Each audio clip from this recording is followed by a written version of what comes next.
Ponto de Vista, a opinião de António Filipe, membro do Comitê Central do PCP e professor universitário. Caros ouvintes, uma das questões que tem vindo a suscitar muitas preocupações nos últimos tempos tem que ver com o problema do abuso de escutas telefónicas que se tem vindo a verificar e, associado a isso, as violações do segredo de justiça que também temos vindo a assistir. É compreensível que haja perplexidade da parte dos cidadãos relativamente ao funcionamento da justiça. Quando tomamos conhecimento de certos factos, designadamente de um governante ter estado 4 anos sob escuta, o que de facto é muito difícil de compreender, ou algumas atuações desproporcionadas por parte de autoridades judiciárias, ou uma demora injustificada em alguns processos, ou, e até mais recentemente, o facto de assistirmos a violações de segredo de justiça, em que o conteúdo de escutas que deveriam ter sido destruídas são divulgadas através de órgãos de comunicação social. E portanto, é compreensível que haja perplexidade nos cidadãos relativamente ao funcionamento da justiça, tendo em conta questões como estas, e até porque não tem havido, da parte das autoridades judiciárias, nenhuma explicação dada a ninguém, nem à Assembleia da República, nem à opinião pública, por iniciativa própria, por parte das autoridades judiciárias, e portanto isso só faz com que as perplexidades dos cidadãos se vão adensando, o que faz com que já haja iniciativas no âmbito da Assembleia da República, para além de haver apelos cívicos de diversas personalidades, mas há iniciativas para que a Procuradora-Geral da República compareça na Assembleia da República para prestar esclarecimentos. E quanto a isso, há que clarificar, do meu ponto de vista, alguns aspectos. Bom, o primeiro é que a autonomia do Ministério Público é um valor constitucional que não deve ser posto em causa. Não se trata de um grau de independência como existe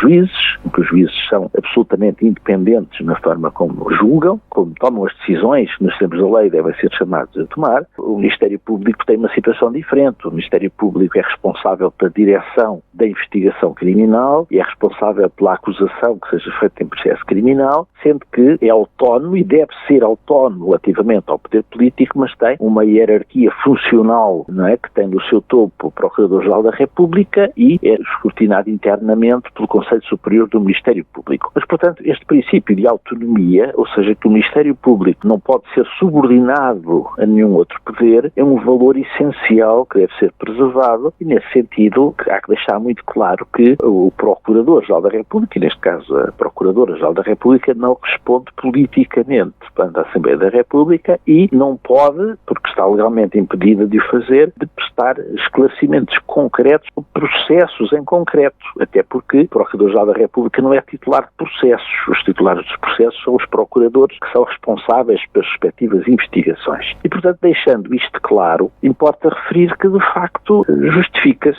que, salvaguardados estes pontos, ou seja, que a Procuradora-Geral da República não pode dar pormenores relativamente a processos concretos, nem responde politicamente, mas são devidos esclarecimentos ao país. Esses esclarecimentos podem ser dados por via da Assembleia da República, até porque existe uma incumbência legal da Procuradoria-Geral da República apresentar um relatório anual e que esse relatório anual ser apresentado à Assembleia da República e, portanto, será um momento adequado para que a Procuradoria-Geral da República possa prestar os esclarecimentos que entender ao país por intermédio da Assembleia da República. E, portanto, sintetizando, não vejo que haja algum obstáculo legal ou constitucional a que a Procuradoria-Geral da República seja ouvida na Assembleia da República e, assim como entendo que, salvaguardando o princípio da autonomia constitucional do Ministério Público, importa refletir sobre alguns acontecimentos que têm afetado o funcionamento da justiça em Portugal, designadamente violações muito frequentes do segredo de justiça, e importa, de facto, que haja uma reflexão conjunta sobre como é que se faz a prevenção destes acontecimentos, porque, no fundo, aqui também é a própria credibilidade da justiça que está em causa e, portanto, todos temos vantagem em que haja um debate profundo, sereno, sobre estas questões, porque isso é muito importante para o aperfeiçoamento do Estado de Direito que todos queremos ver salvaguardado. Ponto de Vista, a opinião de António Filipe, membro do Comitê Central do PCP e professor universitário.